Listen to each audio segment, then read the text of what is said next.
आज का पद उत्पत्ति अध्याय 31 पद 25 से 35 तक है। आइए हम इसे मिलकर पढ़ें। और लाबान याकूब के पास पहुंच गया।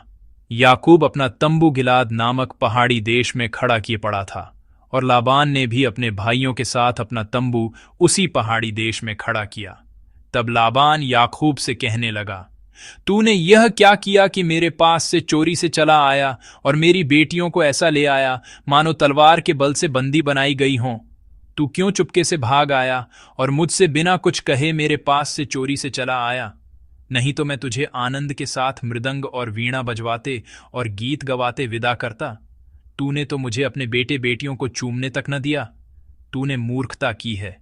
तुम लोगों की हानि करने की शक्ति मेरे हाथ में तो है, पर तुम्हारे पिता के परमेश्वर ने मुझसे बीती हुई रात में कहा, सावधान रह, याकूब से न तो भला कहना और न बुरा।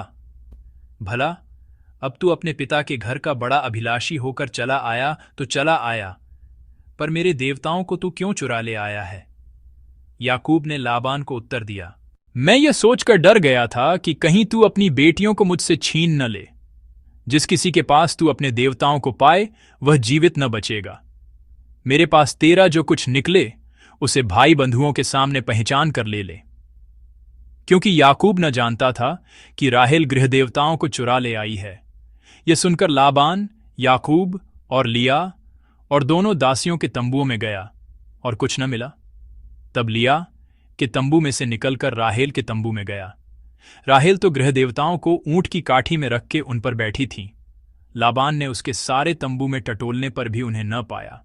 राहेल ने अपने पिता से कहा, हे मेरे प्रभु, इससे अप्रसन्न न हो कि मैं तेरे सामने नहीं उठी, क्योंकि मैं मासिक धर्म से हूं।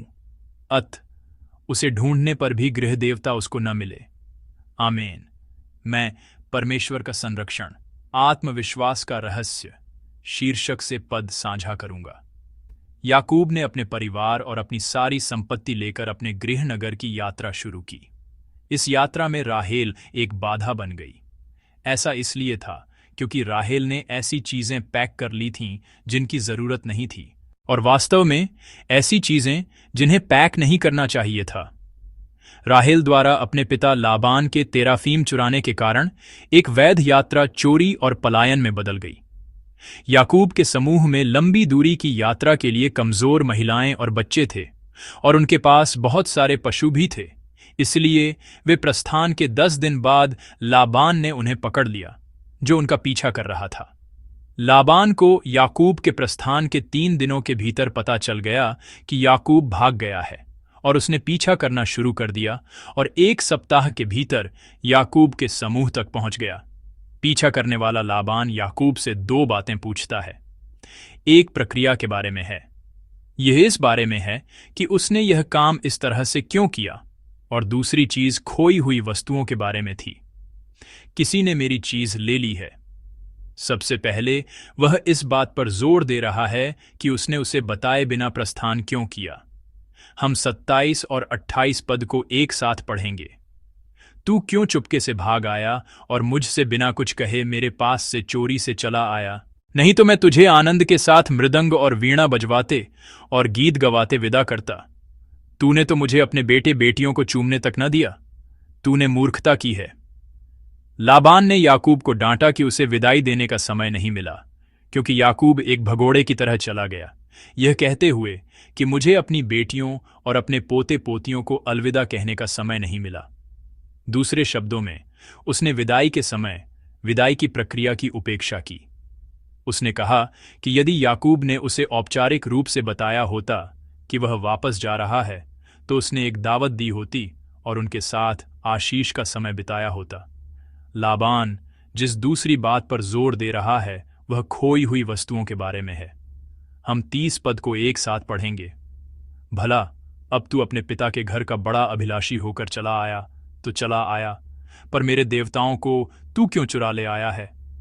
लाबान कहता है, वापस जाना सही है, फिर भी पूछता है, तुम मेरे देवताओं को कैसे चुरा सकते हो? वह उन द्राफिमों की बात कर रहा है जिन्हें राहेल ने चुराया था। राहेल की बेकार की हरकत ने याकूब की वैध यात्रा को चोरी के बाद भागने का काम बना दिया। 2 कारणों यानी विदाई की प्रक्रिया और खोई हुई वस्तुओं के बहाने लाबान की पूछताछ सुनने के बाद याकूब अब जवाब देता है। हम 31 और 32 पद को एक साथ पढ़ेंगे। मैं ये सोचकर डर गया था कि कहीं तू अपनी बेटियों को मुझसे छीन न ले।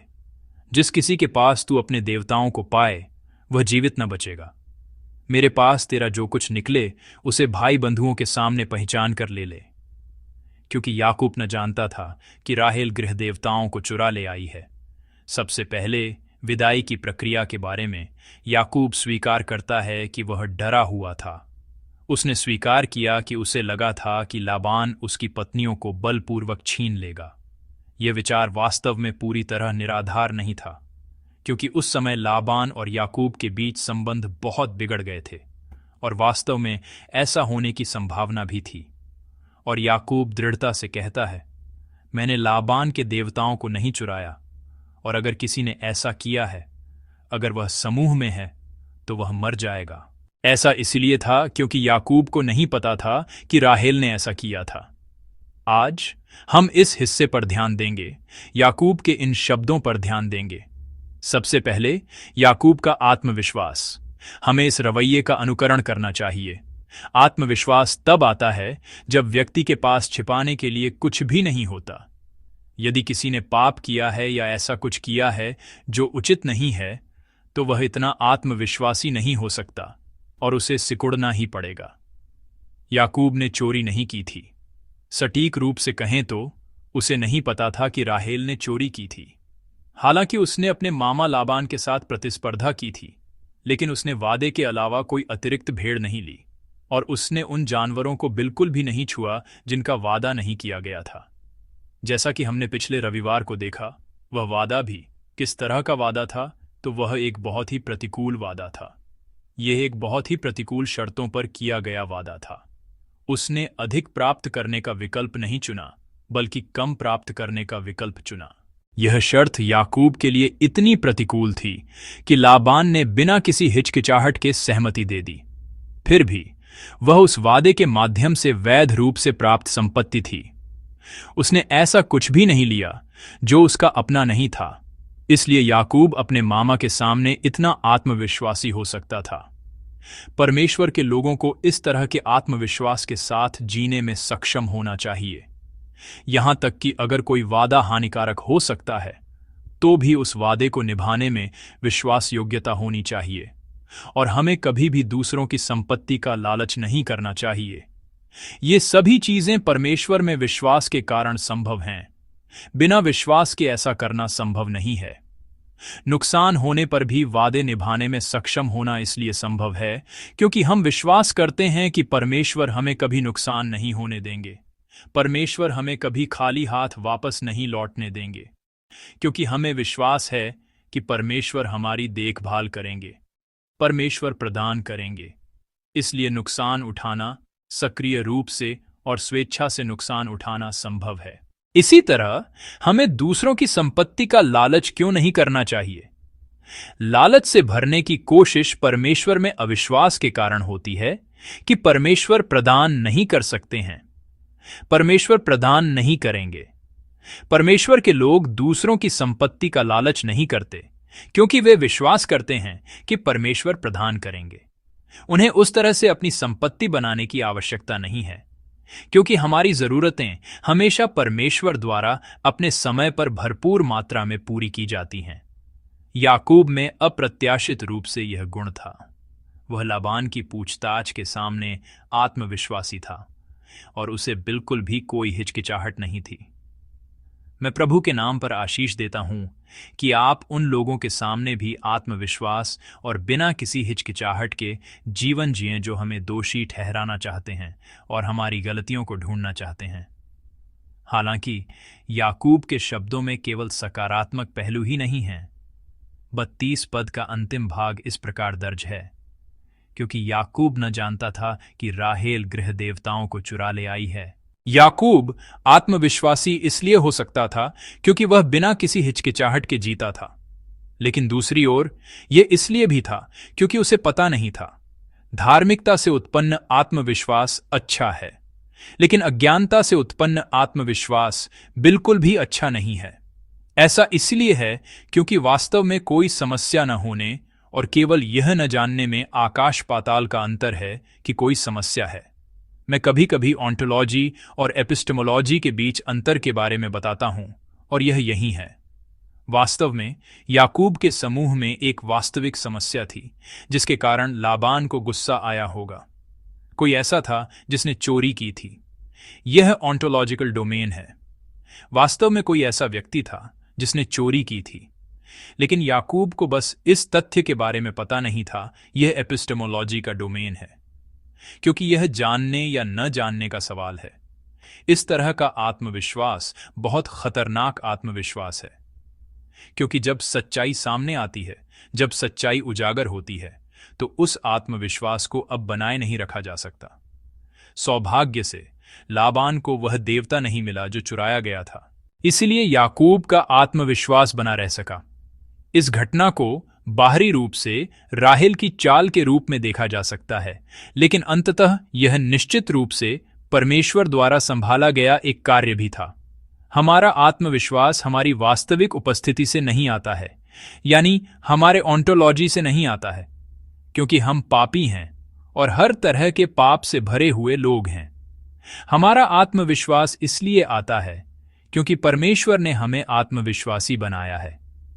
भले ही हम वास्तव में आत्मविश्वासी नहीं हैं, लेकिन यह आत्मविश्वास इसलिए आता है क्योंकि परमेश्वर ने हमें आत्मविश्वासी बनाया है, क्योंकि परमेश्वर ने हमें आत्मविश्वासी के रूप में स्वीकार किया है।